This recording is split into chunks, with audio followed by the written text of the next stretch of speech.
Should we believe John Bolton? Love to hear your thoughts on this. Leave your comments, ding the bell, share it with your friends, and subscribe to our channel. John Kelly, the former chief of staff to Donald Trump, the guy who famously said, yeah, we need to really punish these immigrants and their children in a way that hurts them so that other refugees, I said immigrants, I should say refugees, so that other refugees won't think that they can come to the United States. So it'll stop them from coming. This insanely cruel man who's now on the board of directors of a private prison that houses refugees.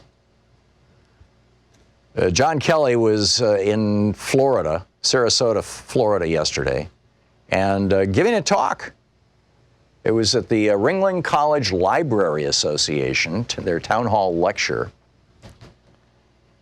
And Kelly said, and I quote, if John Bolton says that, in other words, that Trump was doing a quid pro quo, I believe John Bolton. Every single time I was with Bolton, he always gave the president the unvarnished truth. The majority of Americans would like to hear the whole story. I think some of the conversations seemed to me to be very inappropriate, but I wasn't there. Keep in mind, this all happened after Mick Mulvaney became chief of staff. He says, but I wasn't there, but there were people who were there who ought to be heard from. That, of course, would be Mr. Bolton. Now, meanwhile, one of the other things that is in Bolton's book that has everybody flipped out, including me, is that John Bolton went to Bill Barr, the Attorney General, and said, I am really concerned that Donald Trump is sucking up to the president of China, Xi Jinping, and that he's sucking up to the president of Turkey, Erdogan. Now, why might he do this? Well, there's a couple things that you need to consider.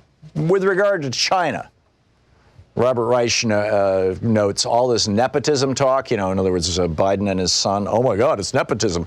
And I'm going to get into, what the, how the House, or how the Trump lawyers, what they did yesterday real quickly. But Reich says all this talk of nepotism reminds me of one company that was spared from Trump's heavy tariffs on China. What was the one company that was specifically excluded from the tariffs? Ivanka Trump's clothing company. Robert Reich tweets, right after a $34 billion round of tariffs in 2018, Ivanka's company put in another order for 140,000 pairs of shoes from a Chinese factory. So I think it's becoming fairly obvious why Donald Trump is trying to suck up to Xi. Why would he want to suck up to Erdogan, the president of Turkey? Could it have something to do with two Trump towers in Turkey that Erdogan has threatened to take Trump's name off of? And yes, he has.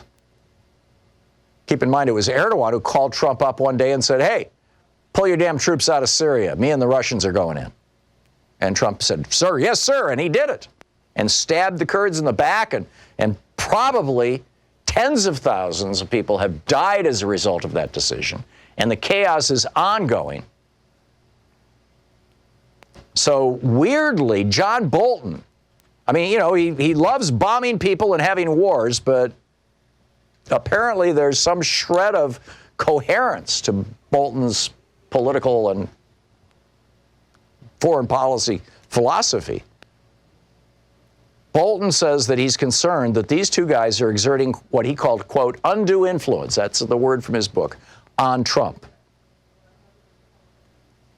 So in response to Bolton's unpublished book, the Department of Justice trotted out their spokesperson this morning, Carrie Kupek, who said, and I quote, there was no discussion of personal favors or undue influence on investigations, nor did Attorney General Barr state that the president's conversations with foreign leaders was improper.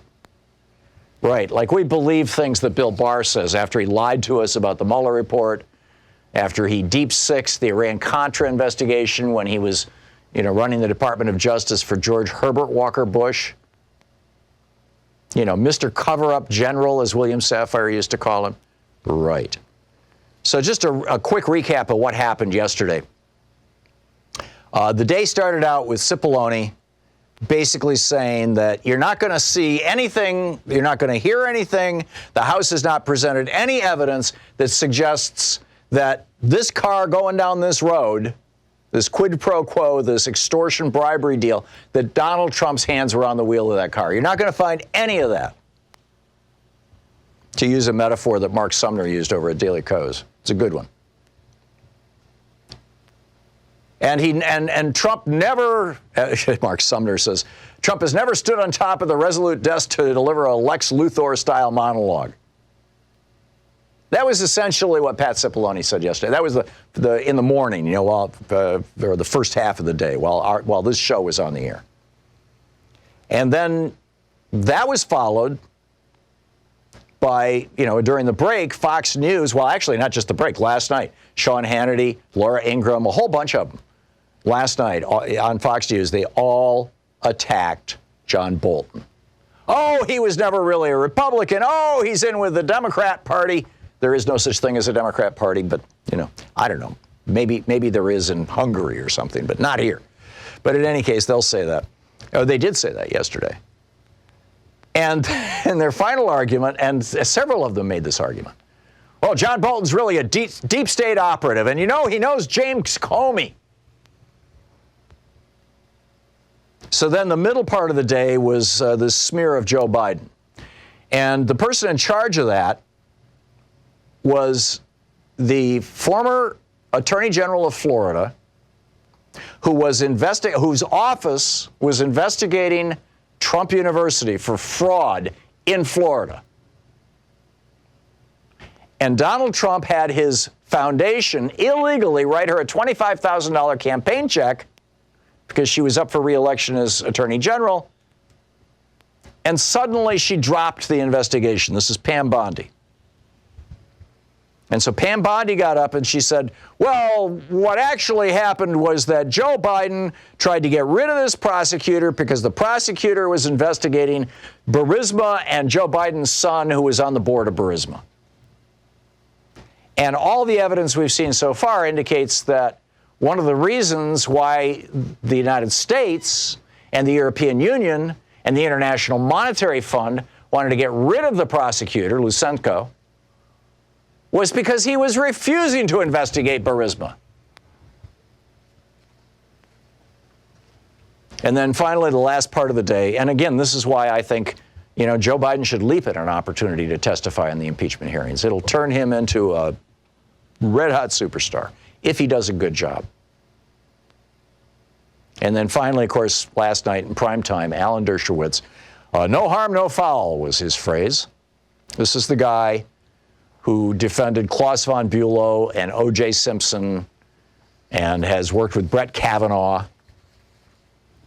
Brett Kavanaugh, by the way, this from the New York Times by Alan Liptick in 2018 as Kavanaugh's hearings, the hearings were going on.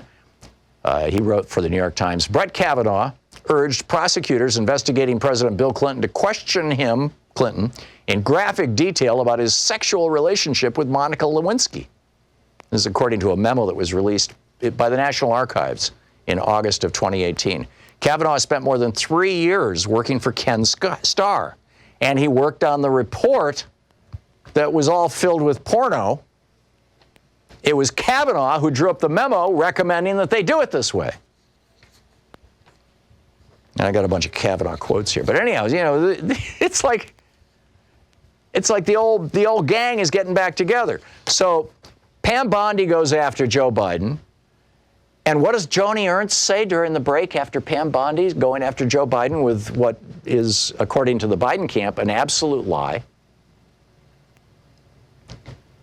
Joni Ernst, who's up for re-election in Iowa, the Republican senator from Iowa, comes out and says, I'm really interested to see how, and basically Joni Ernst's performance, quote, informs and influences the Iowa caucus voters, those Democratic caucus goers. She actually used the correct name of the party. Shocked. Now, McConnell and all these other guys are going, this is not political. We're not trying, this is. And then Barrasso comes out and says essentially the same thing. He says, I was watching Elizabeth Warren and Bernie Sanders and Michael Bennet and Amy Klobuchar, and they were really eyes wide open during that part of it. Like, oh my God, the Democrats are realizing that Joe Biden's corrupt too. Which, at the end of the day, I mean, the bottom line, Chris Murphy said it best, the Democratic senator from Connecticut. He said, Trump is trying to use the trial to do what Ukraine refused to do, destroy his political rival, that is specifically Joe Biden. So is it going to work? Where does this take us? What does this mean for the future of America?